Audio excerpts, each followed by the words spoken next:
Bismillahirrahmanirrahim. Assalamualaikum warahmatullahi wabarakatuh. Ketemu lagi dengan Cak Hadi Papa Viara. Halo happy family. Kali ini kita akan tanya jawab. Kalau bahasa kerennya apa sekarang itu? Q&A ya, question and answer. Apa yang harus dilakukan kami sebagai orang tua ketika anak lebih suka main game daripada belajar? Ini artinya adalah bagaimana anak menjadi patuh kepada perintah orang tua. Kalau kita analogikan misalnya, kita pernah tahu nggak ada hewan yang nurut kepada pawangnya? Ada lumba-lumba, ada ular, bahkan ada anjing yang manut sekali. Itu hewan ya yang dalam tanda petik tidak mempunyai akal, masih bisa nurut. Apalagi anak kita ya, yang manusia yang bisa membedakan mana yang baik, mana yang buruk. Itu artinya nurut atau tidak anak kita kepada kita itu tergantung bagaimana kita memperlakukan. Bagaimana menghadapi anak yang kecanduan dengan game? Cara mengatasinya adalah yang pertama, pahami dan dengarkan.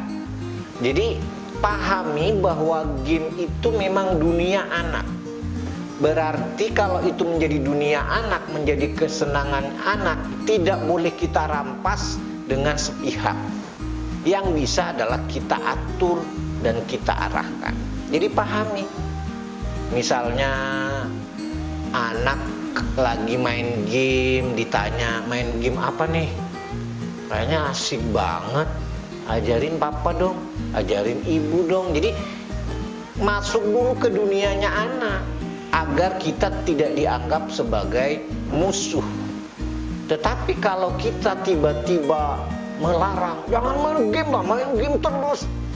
Kalau begitu orang tua dianggap musuhnya. Yang baik adalah kita pahami, bahkan kita dukung.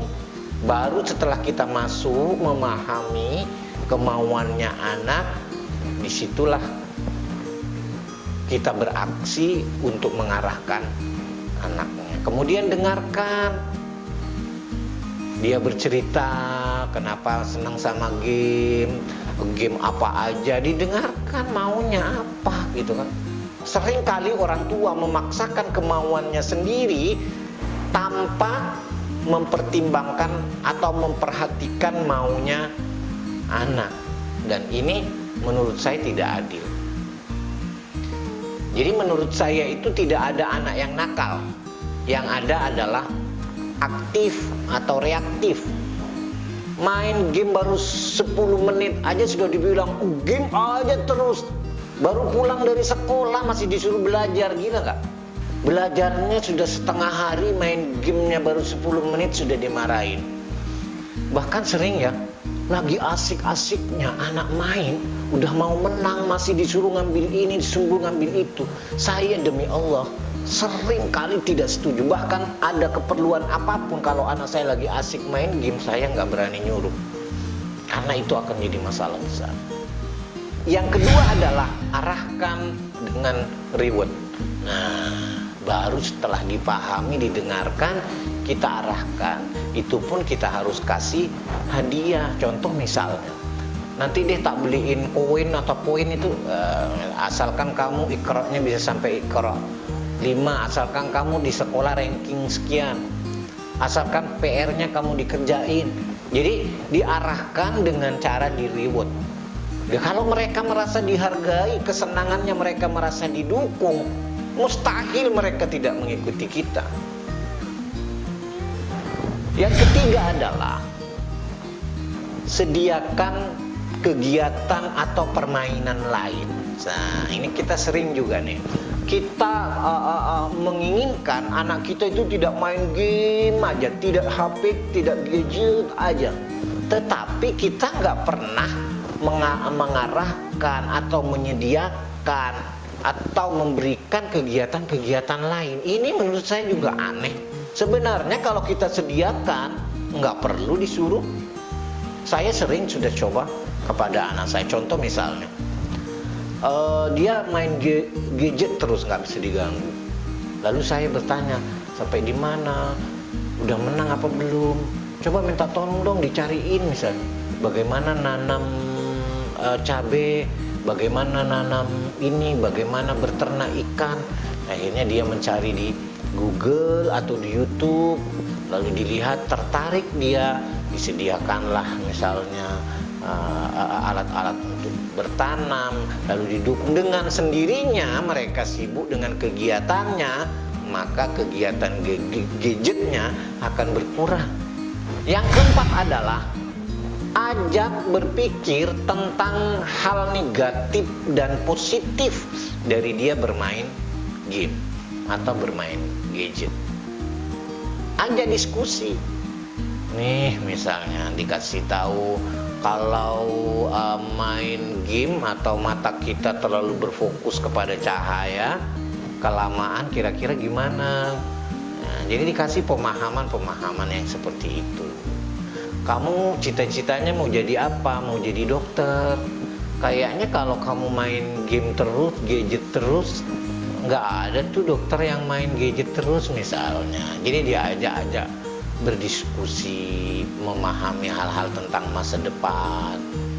Yang kelima adalah berikan apresiasi dan pujian kepada anak kita, tentu saja dengan kasih sayang. Seringkali kita hanya marah kepada anak tetapi pelit memberikan pujian dan apresiasi. Ini buat kami, buat kita salah besar. Kenapa? Karena mereka tidak akan sadar atau patuh dengan cara dimarahin atau disakiti. Dia hanya akan berubah dan patuh jika dia dihargai dan diapresiasi.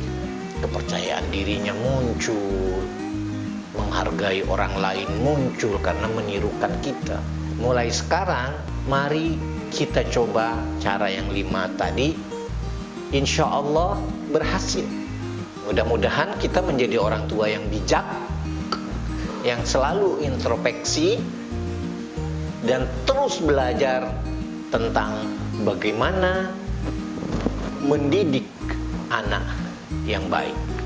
Insya Allah anak kita akan patuh pada kita dan tidak akan bergantung kepada game kalau kita mendidik dengan cara yang benar dan penuh kasih sayang. Terima kasih, mudah-mudahan jawaban ini memberikan solusi bagi penanya dan bagi kita semua. Terima kasih atas atensinya dan Assalamualaikum warahmatullahi wabarakatuh.